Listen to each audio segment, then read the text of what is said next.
Naivogesse kirne, noiskerit. Nirni vistalomo, se vensale da teinot nairammi. Nirol painot omot, asemad nirol. Nomar not omot, sedla momar. Okis omot, nargajip sol ragno. Otirip sest, et naidemo crepusler polater bratni. Vastle, akitsiro munoisi delle taleto, nuore munna margor plesetse.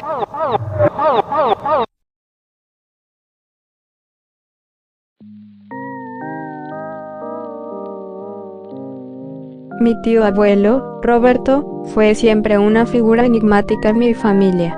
Era el tipo de hombre que existía más en anécdotas susurradas que en la vida real. Trabajó como archivista en Televisa durante la época dorada de la televisión mexicana, un custodio silencioso de la memoria cultural del país. Cuando murió, me dejó un legado acorde a su personalidad, cajas y cajas de polvo y olvido. Mientras clasificaba sus pertenencias en su apartamento, que todavía olía a papel viejo y tabaco rancio, encontré una pequeña caja de cedro escondida en el fondo de un armario, debajo de una pila de periódicos amarillentos. Estaba cerrada con un candado diminuto y oxidado. Pegada en la tapa, una nota escrita con su caligrafía temblorosa y puntiaguda decía: no abrir, no recordar, dejar que se pierda. La advertencia, por supuesto, fue una invitación. Forcé el candado con un destornillador y el metal cedió con un gemido cansado.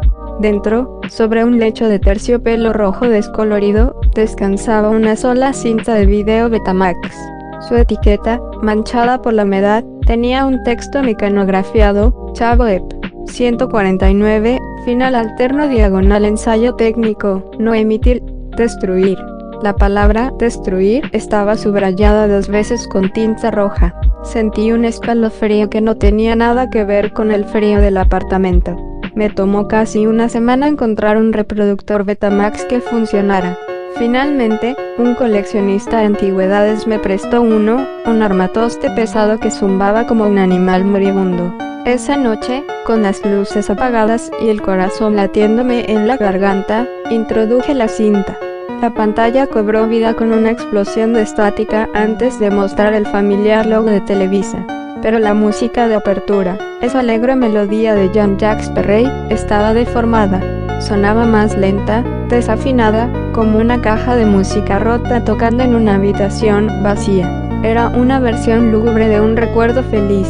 El episodio comenzó, el patio de la vecindad, pero la imagen era de una calidad extraña. Los colores estaban desaturados, como si una capa de tristeza cubriera el lente de la cámara. Y lo más perturbador de todo, no había risas grabadas.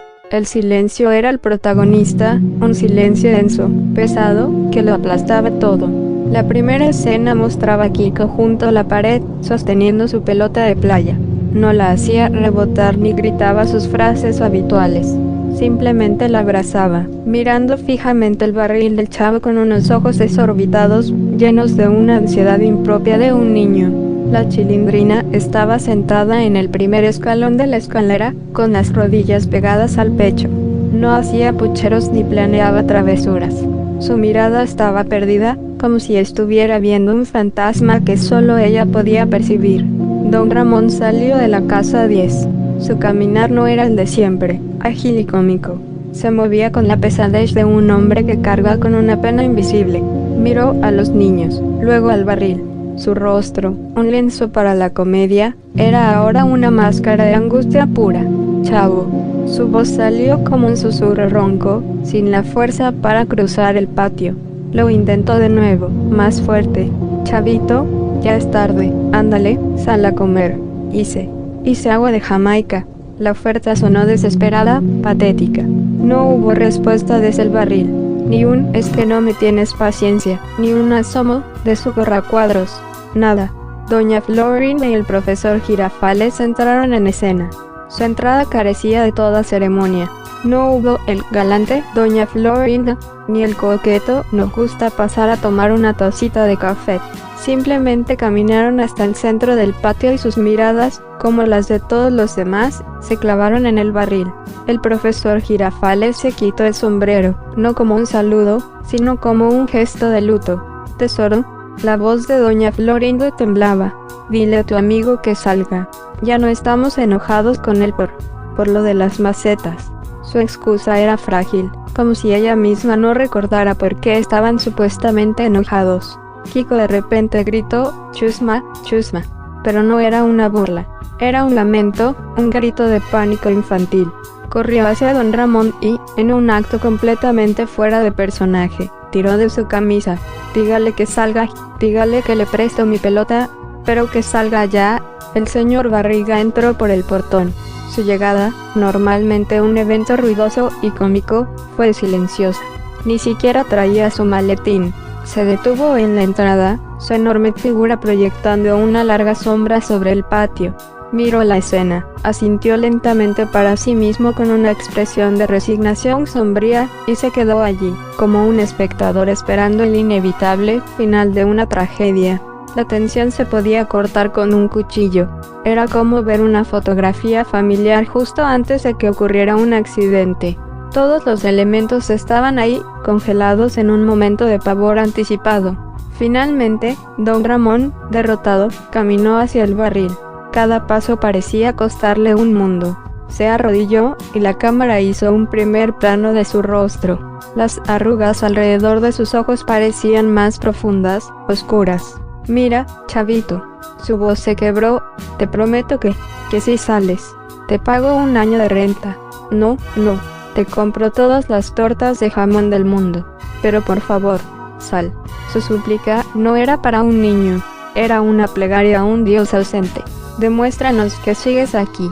El silencio que siguió fue absoluto, un silencio de tumba. Con un temblor que recorría todo su cuerpo, don Ramón extendió las manos y agarró el borde del barril.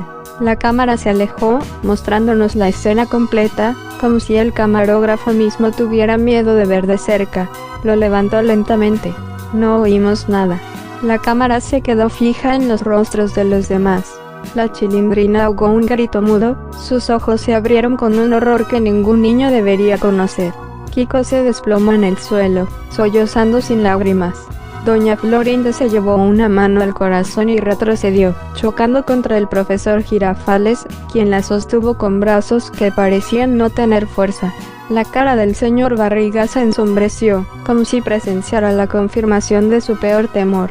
La expresión de don Ramón fue la que se grabó a fuego en mi mente. Era el rostro del vacío. La cara de un hombre que ha mirado al abismo y ha descubierto que el abismo también le ha devuelto la mirada. Dejó caer el barril, que rodó por el suelo con un estruendo hueco y antinatural. La cámara, con una lentitud tortuosa, giró y enfocó el interior del barril. Estaba impecablemente, absolutamente vacío. No era solo la ausencia de un niño, era una ausencia primordial, un agujero en la realidad. Y entonces, el mundo de la vecindad se vino abajo. El hechizo se rompió. La Chilindrina miró a don Ramón, con los ojos vacíos de reconocimiento.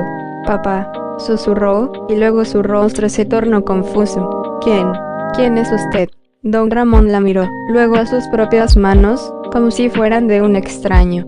Kiko dejó de sollozar. Se puso de pie y empezó a girar en círculos, repitiendo en un murmullo monótono: «No me simpatizas, no me simpatizas, no me simpatizas».